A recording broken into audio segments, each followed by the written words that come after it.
This is the Nike Phantom GX2 Academy, which is the second tier takedown model in the Phantom GX lineup and is fundamentally the same as what you're going to get from the Lunar 2 Academy as well. It comes in at €80, and in my opinion, this is the worst of the Nike Academy level lineup.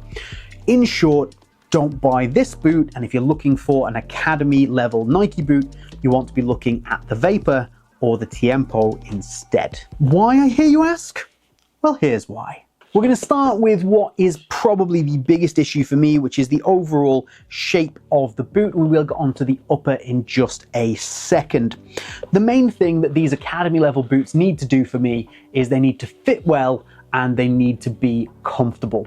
Unfortunately, the way that this boot is designed means that the boot itself is very, very square. It just feels like it doesn't conform to the shape of a foot, never mind my foot, at all. There's a lot of dead space under the arch here, and just the way that it comes in here is not great. And then it's also very tight across this area here with very little give available. I just don't think that it is particularly well designed in that area, especially again when compared to the Vapor and the Tiempo. So that's my main reason for saying that you should probably avoid this one. The upper itself isn't too terrible. It appears to be a mesh-based upper with a top coating and a reasonably substantial liner with a little bit of padding just underneath. It does mean that it is reasonably soft. It doesn't have any horrible kind of thick, stiff, plasticky elements. It does crease up a reasonable amount because of the way that top coating has been added. It does have some ridges reminiscent of what you're going to get from those elite and pro level models, but realistically it is in fact nothing like them at all. The touch is okay. It is fairly distant. It's not very connected to the ball, but I don't really have a problem with it. The upper itself isn't going to mold or stretch very much at all. Despite being quite soft, it just doesn't have that in the properties. There's so little structure in the initial mesh, in that kind of mid layer of mesh, that all of the additional structure they have to add through the liner and the top coating just means that it's not overly flexible when it comes to conforming to the shape of your foot, which adds to the issue that I spoke about just a second ago, where I don't think the shape of the boot is very good and I don't think the fit is particularly good, which immediately puts me off the boot. While we are looking at the upper, let's talk about the lockdown. You do have this off-center lacing system. It does give you a nice clean striking surface over here. It is a little bit on the short side, especially when compared again to the Vapor, and the lockdown is only okay. Again, I cannot really pull this boot tight in to fit and shape around my foot, so the lockdown is not particularly great. It's average at best for a boot at the €80 price point. We can't talk about lockdown without talking about the heel, and unfortunately I do not know why Nike have done this.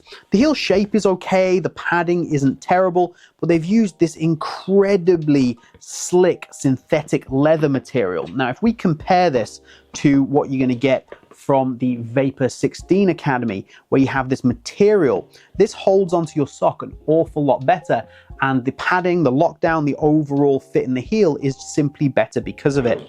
In the Phantom GX2 Academy, I do find that I get heel slippage. It's a reasonably wide heel.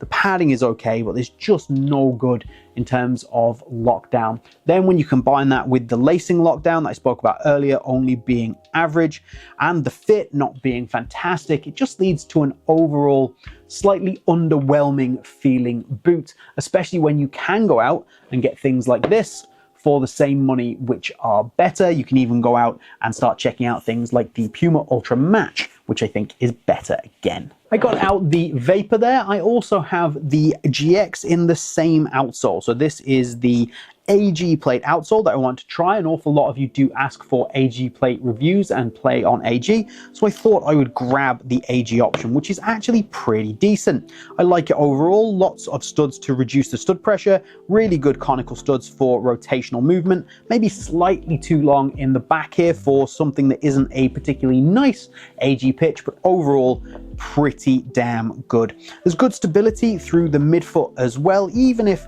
The lateral stability through the boot isn't incredible, but it's probably better than you might expect from an Academy level boot anyway. The springback and overall responsiveness of the boot is actually decent. It's not too terrible, again, for that €80 price point, and the overall structure of the outsole is good.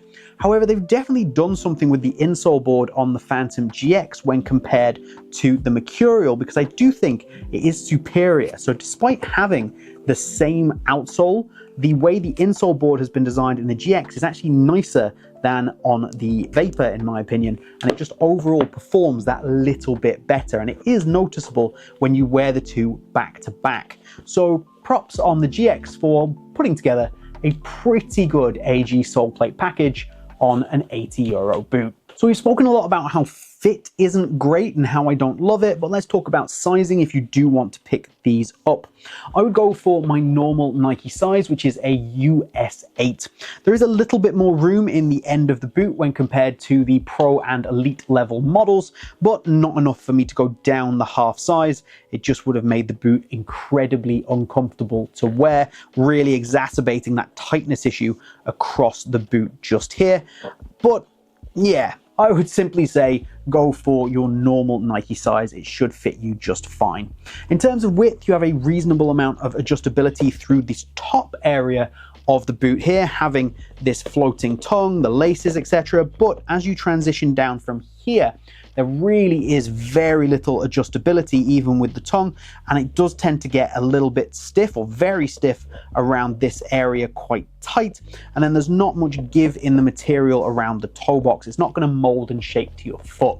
So if you do have that wider lower third of your foot, I would probably look to avoid, but if it's a wider or higher volume kind of midfoot area, you might be okay.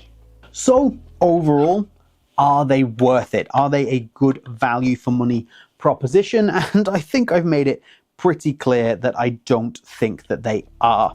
I think there are much better options out there from Nike in both the Tiempo and in the Vapor if you have to get a Nike boot. And there are also much better options out there from other brands. So I would definitely avoid this particular boot. If you do have to pick it up, then definitely hit the links down in the top pinned comment and in the description, because it will help support the channel. But I would also say pick it up on sale. Don't pay the full €80. You're going to be looking under €50 to get the best possible deal out of it. Speaking of supporting the channel, if you want to do so, you can also hit the links down there to become a Boot Wizard member, get videos like this way before anybody else, and it'll also give you some massive discounts on grip socks, which is nice to get. Speaking of the Vapor, if we're going head to head with these, there really is absolutely no competition. You should absolutely go and pick up the Mercurial Vapor. That would be my recommendation. And if you want to see my review on this, you want to click this video just here.